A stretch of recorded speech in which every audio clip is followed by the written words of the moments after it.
ya do a to kofe ka ɲininkali dɔw naati ko ni mɔgɔ min ni e y'i ka rakata alfajiri salli i ka so kɔnɔ i nana misiri kɔnɔ i y'a sɔrɔ wagati dɔ b'a la salli ma jɔ wagati ma se fɔlɔ bo i bɛ mun kɛ bon ni ye rakata alfajiri salli i ka so kɔnɔ i nana don misiri fana la salli wagati ma se ciden ko iza dagala ahadukumul masjida fala yajlisu hatta yusalli rak'atayn akonna dola kelen donna misiri kono i kana sigi fo i ka rakan fula salli na ya sɔrɔ almami wa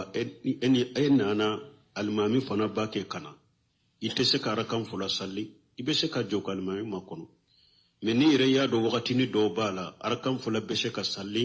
i bɛ misiri foli rakan fula salli ka sigi de ite sigi ni marakan fula salire oni tasil masjidi te ɲɔgɔn oni arakatal fajiri te ɲɔgɔn sira la i ka arakatal fajiri salli ka so kɔnɔ ni nana misiri fana la wagati ma se sani ka sigi misiri fana foli ka arakan fula i ka sigi basi to o la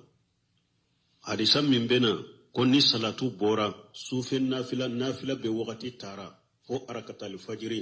o ye de ni sababu te salli min na sababu te salli minna de wote se ka salli mais sababu be salli minna i b'o salli tahiyatul masjidi arakan fula sababu de b'o la wagati balilen to bali i b'o salli de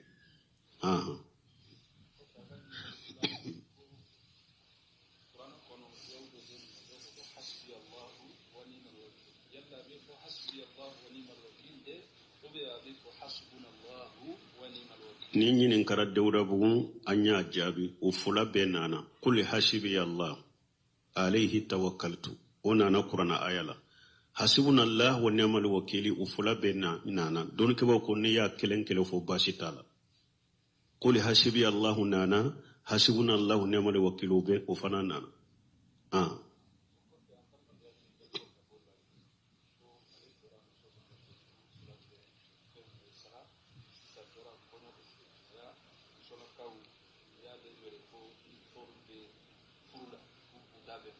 Como?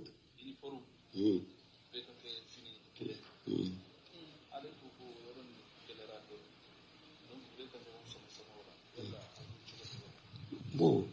ko do ko ale ye muso ɲini furu bɛ ko banna ko mɛ muso ka mɔgɔw ko ale ma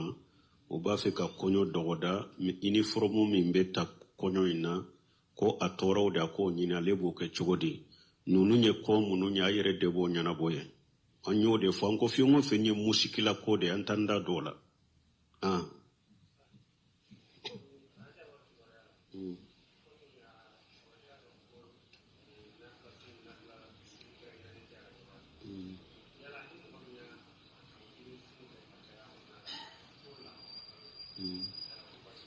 bon ko arajaba o arajaba nya kutuba kaka arajaba ye lahorma kalo do de kalo nani do arajaba yo do ye me mɔgɔw k'a dɔn ni e ye hera kanu cogo cogo est-ce que i bɛ se ka hera kanu ka ciden bɔ i bɛ se ka kanu ka sebaw bɔ i bɛ se ka kanu ka tabinaw bɔ i bɛ se ka kanu ka tabinaw bɔ nko o de y'a to salafu salihu ka alafahamu salafu salihu cayara ndala sisan mun y'o caya parce que hadamaden ni e ko e bɛ ala bato ni cogo ye ou bien ko hera ka di hera min ni jamakulu saba i ma sugante i k'a dɔn i bɛ fili la o de y'a to sisan salafiya ka ca ka kumaw la hari dɔ ye ɲininka o la ko fɔlɔ e tun b'u dɛrɛsiw kɛ salafiya kuma tun t'a la ka caya mais sisan y'a a kɔlɔsi salafiya kuma ka ci ka kumaw la nko a kun ye mun ye fɔlɔ jamana kɔnɔ ya sunnamɔgɔ minnu tun bɛ yen o ma ɲagami bibiya mɔgɔw la an ka cɛkɔrɔba minnu ni sunna nana u b'u dama de bibiya mɔgɔw b'u dama nin tɔn ninnu tun t'u bolo sunna ni bibiya ka fara ɲɔgɔn kan ni marasiko minnu tun bɛ jamana kɔnɔ sisan ni mɔgɔw bɛ t'u dilo kuranna ayaw la k'u t'u dilo hadisaw la an ka sunna karamɔgɔ fɔlɔ sen tun t'a la ninnu tun t'u ka programme kɔnɔ yɛrɛ o denw yɛrɛ cɛkɔrɔbaw dɔw y'a furu ye minnu b'u dɔw yɛrɛ kalama hali ni gouvernement ye cadeau min ta k'a d'u ma u tun tɛ so ka mina tant que u ma sɔn u ka dɔ politique la hali dɔɔni u ma sɔn u ni faamaw ka gɛrɛ ɲɔgɔn na hali dɔɔni donc olu ta kuranna ni sunna bɛ faamu olu ta la parce que olu ma ko wɛrɛ su ɲagan b'a la mais sisan u nana k'u bɛ marasiw ladaga sisan u nana ka dɔ politique la k'o ladaga sisan u nana bidia bɔgɔ ewa sunna mɔgɔ ka fara ɲɔgɔn ka tɔn kelen kɛ k'a ladaga salafu ye nin kɛ wa o de y'a to salafiya donna ka kuma la sisan ala fahamu salafu salih parce que u b'a kɛ ka hadisa de fɔ ninnu bɛɛ la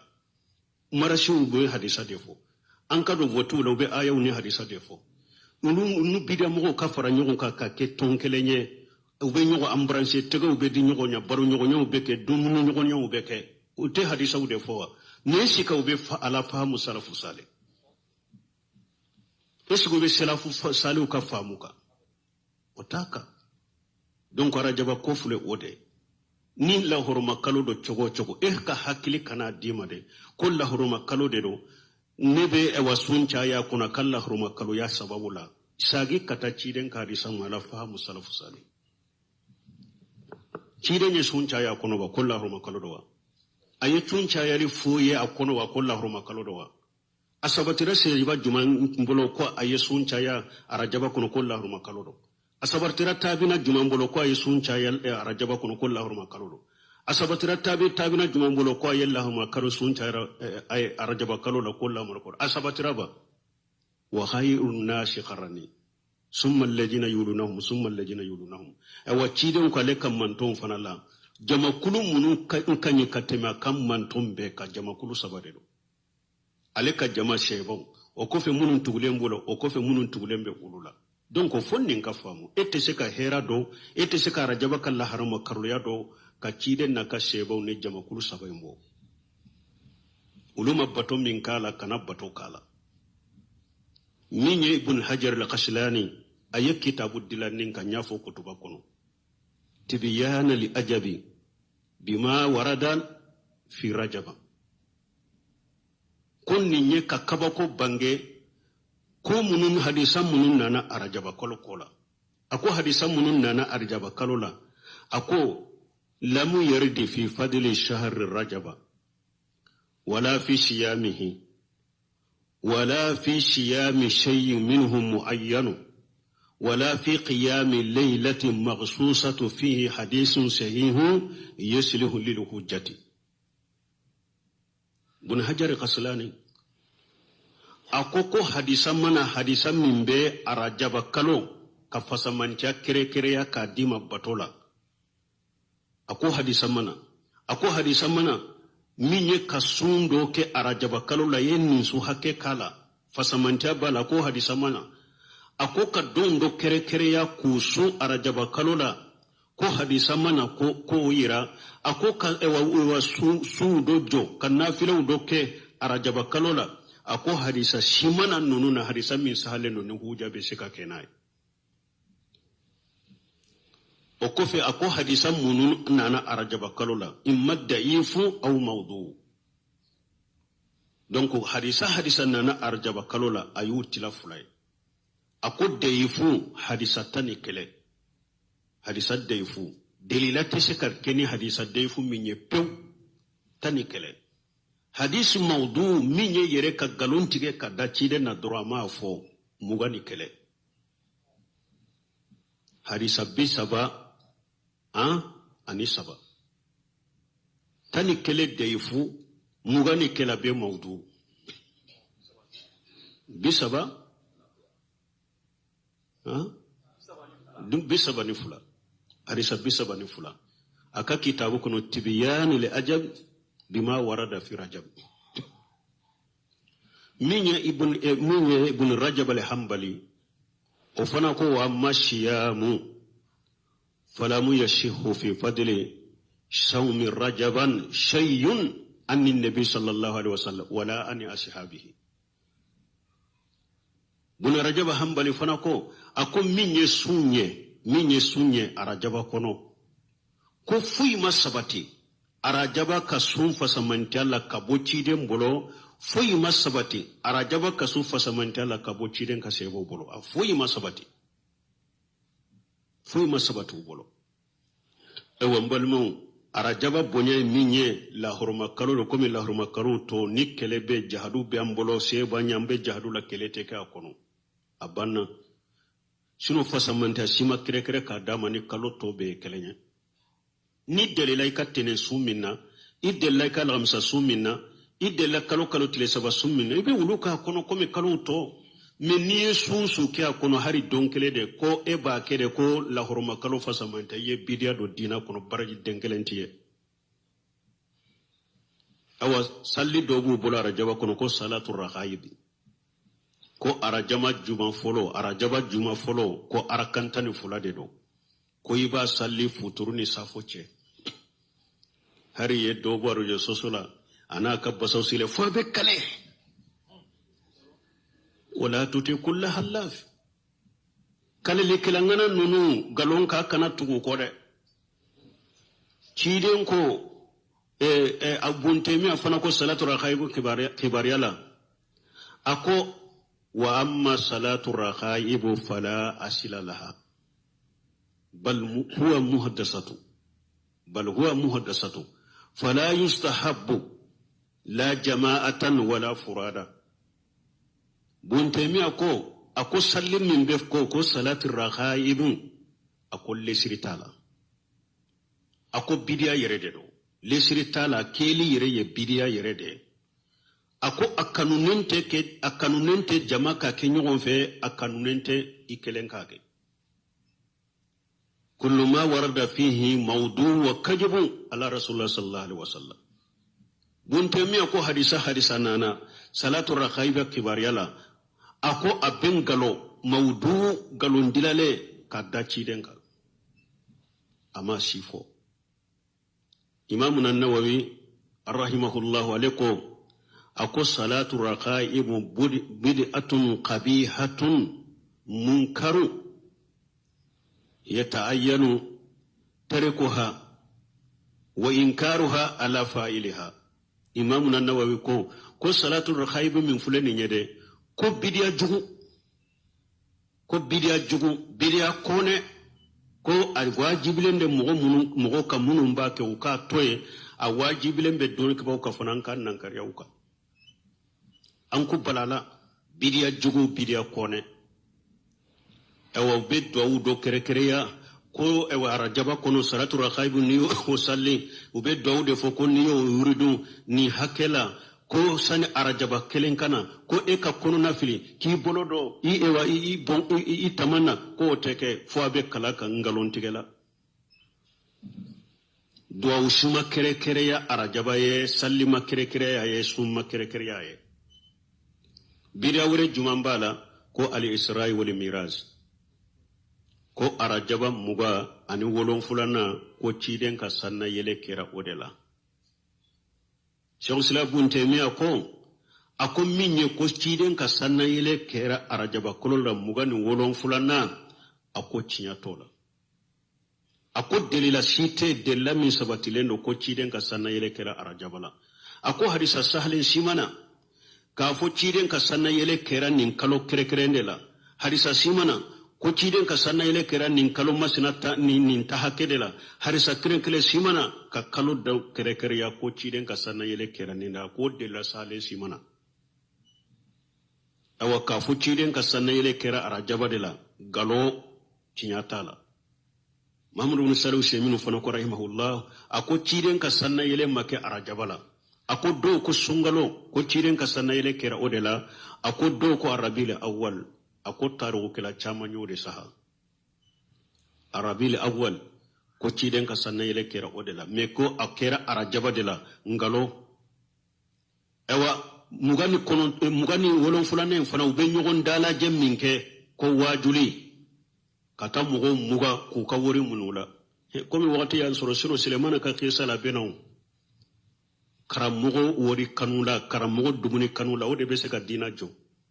blagi saka kisa benan edresun ne ala edresun na to irannaw nko atumba fe ka Sulaimana ka Isai yala jinya dunke do wa ube dina tigido nkwa ye na folo bado de ta kado ka chide ma ko tan ni ndama folo ka la je mo sugu mindo Allah ambena ma karamo dumune kala nya dumune ke kan ko no fa nya wori so e be se ga silamiya fo mo ye wori nyinina awa muga wolum fulana ube mo dala je misiru de kono katu tile tigoye fo ube baraji do fo asu sarakati bo be baraji do fo anofe kam mo muga doro ko ka wori faranyo ka kadu jefa kono ni dewndum kam so veto du bidiya mugani wolon fulana ka nyogon dala je ko wajuli ube kan nafila sugu do fo mo yo ku ko ke bidiya lesirisi tala dina la masabati kiden ka sanna yele makara jabala mu wore bu bolo do fana be ewa alumura prepare comme sisa ewa makatali to chogola sino amugo chaman beta alumura fana la rajabala ko umura to rajabiyatu ko arajaba umura doni ke bawo ko de la sima sabati hadisa sima sabati ni ciden ko mugo ka alumura ka rajabala ube ni ciden ye fasamanta fo arajaba ka alumura la o de la site ewa fana ni mugo minya kere ya kata alumura la rajabala ko baraji do de bo fana la ni kalo tote kelenye ye bidiya ke della tala arajaba ni kalo to be kelenya ko ni be umura ke kalo to la chogomi adagare ka ulumura ke ale fana ko me kana jate mina ko damana fasamanta ba kalumura la de har tumami bunu maru ko cide nye alumura ka rajabala an ba shi to ko bunu maru ma ko yin nana ako cide maddele ka alumura ka rajabala ako cide nye alumura nani de ke aka hiju labanye abekera zul khada de kono cide nye alumura ke ako abekera jil khada de kono alumura saba nani na beke aya alumura minke ka faraka hiju labanga alumura nani ako abekera jil khada de kono ako cide maddele ka alumura ka rajabala doko olumura sugu min fana bu bolo kadamana baraji sigala arajaba umura delila tala bidiado ibe se kataika alumura na arajaba kono node no yare ye me kana fasamantia jate mina ala mo wore ye bidiae arajaba na bu bolo do be kantigele fundo kantige ko ale atira ona na hadisan na bukhari muslim kono ciren ko la fara'an wala atira imam Nawawi ko faraye munye ko jahilu tumbake ukanyame kononya folo uba kantiga ko boduwe ciden ko teslamiya kono atira ye munye jahilu ka jahili yala arajaba tile tanfolo ube kantiga li fendo kantige ka ke dumuni ko du ciden ko teslamiya kono tusera obo osogo mun ni usaragatino kantigeli munun fana ke arajaba kono biriya do lesirita la dina la jahilu de tumba ke silamiya sariya nana ka tuse awa sinsuma sabati ka geleya ko damana sunta buru kana arajaba bonyani suye ko la horma kalodo umar ibn khattab tilela asabatira bolo umar tilela mugo munun suna ko arajaba ko pasge la horma kalodo ka suka bonya umaru be berede ke ki gosi tege farala ja ko ado dumuni lay ka dumuni ke arajaba te silamiya kono arajaba bonyali ni sunyo te silamiya kono jahilu de tumba bonya silamiya sare nana ka tuse umaru bi golo arajaba sumbagaw abi bolo de gosi ni bere ja ko ay ka do dumuni kono ka dumuni ke Abubakar Siddiq dondola ko anana kinzani minan sugu do de do abe dilani ewa bogoye ko folo antumbe bogo fe munondila aka demba yoyo fajila ku bu labbe ku lube suara jaba kono anana wala benne mu bora fale jakun unni nyamunye ko ko mera jaba la horoma karu ambe su ka jimbote kinja arayachi ayem minanchi akwa uba fe kara jaba ke ko misungalo de wala ewa summa kere ya arajaba ye sunte arajaba ye jahilu de tumba bonya aba fe karajaba misale sungalo de la atebbe anya fo an ko anya soro jamana ko do ba ko be arajaba su ka sabani su ka sungalo tugala ewa kalo saba amma sabati ciden bolo dellata la dina la amba aishatu ko cide maddele ka kalo su ka fore abara ni sungalo te kalo dafale ka su cire madele ko ke ni sungalote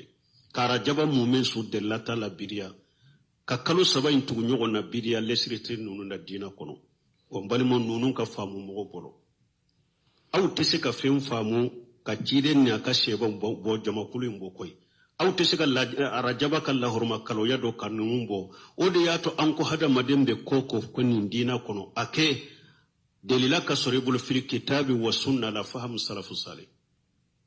della ka sore bolo ka bo qur'ana kono ani ciden ka sunna ka fara salafu salu ka famuka aw tese ka foyi do atu se ka fihera sukanu aw tese ka lagar sukanu ko lubo uba min ke bato min ke dina aw tese ko dina imam malik yo baw al yawma akmaltu lakum dinakum tumama yenni aya kala akum man lam yakunu yawma yiji dina falan yakuna al yawma dina imam na maliki ko ni aya jigido ako fenwo fentunte dina kono ako bi ni mogo yo ja ko tinti ko foroche to ako tesiga ke dina bara ni aya jigido ako fenwo fentunte dina kono tesiga ke dina e fokata jianguli anyana enye koro chogo e hakili ya nye chogo jamakulu sabain kunka ni ala ko al yawma akmaltukum dinakum sebo kunka ani jamakulu fulamin tuguru ko ni aya jigido min tunte dina kuna ko foi te soko do dina kuno imamuna maliki ko tuguni ako man ahdasa fil islam bid'atan yaraha hasanatan faqad jama anna muhammada qad qana risala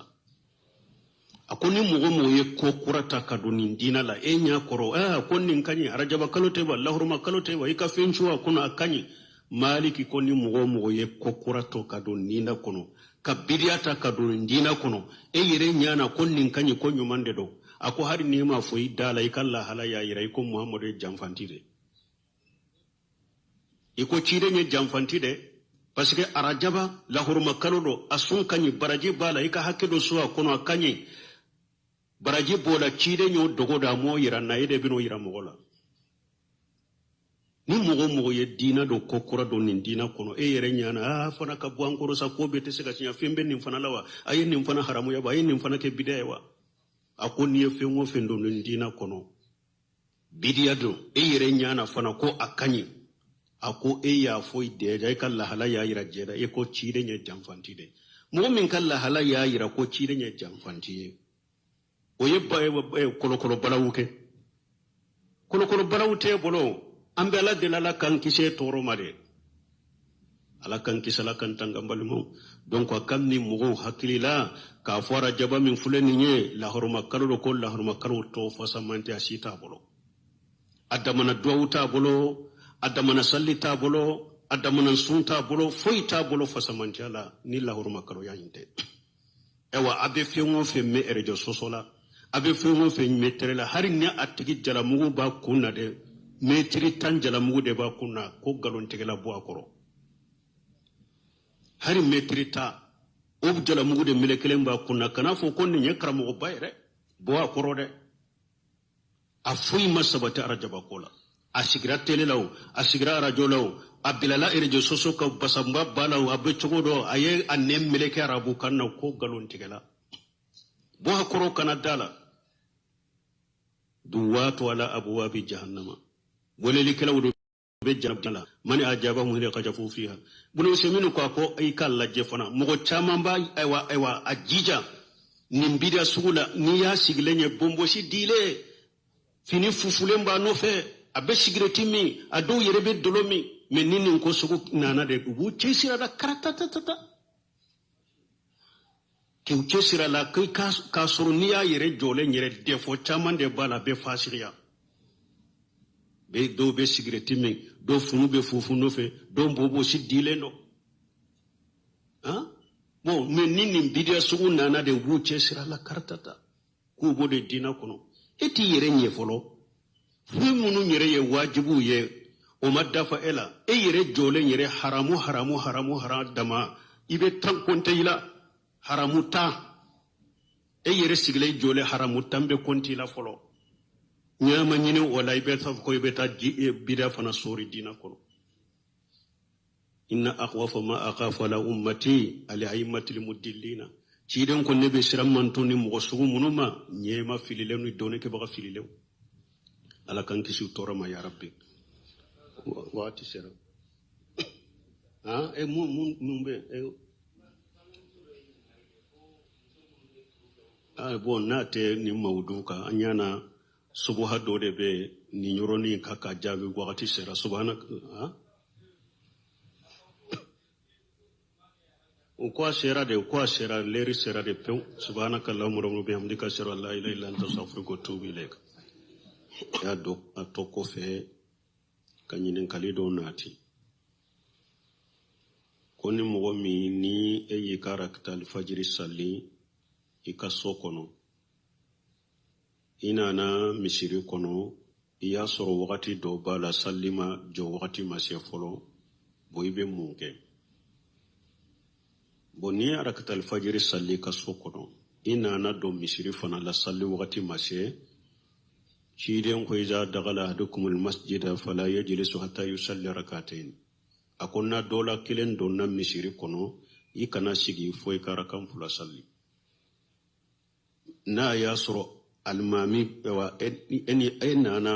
almami fana bake kana ite se karakan fula salli ibe se ka joko almami makono meni ire ya do wakati ni do bala arakan fula be se ka salli ibe misiri fole arakan fula salli ka sigide ite sigini markan fula salire woni tasil masjidi te nyogo woni arakatal fajiri te nyogo inshallah i karakatal fajiri salli ka sokono ni nana misiri fana la wakati mase sani ka sigi misiri fana foli karakan fula ka sigi basi to ola hadisa min bena konni salatu bora sufen nafila be wakati tara fo arakatal fajiri wede ni sababu te salli minna sababu te salli minna do te se ka salli me sababu be salli minna ibo salli tahatil masjidi arakan fula sababu de bola wakati balilen to bali ibo salli de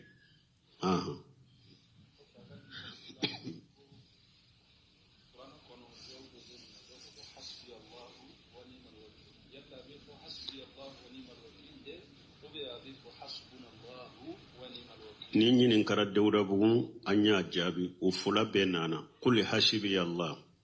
alayhi tawakkaltu ona na qur'ana ayala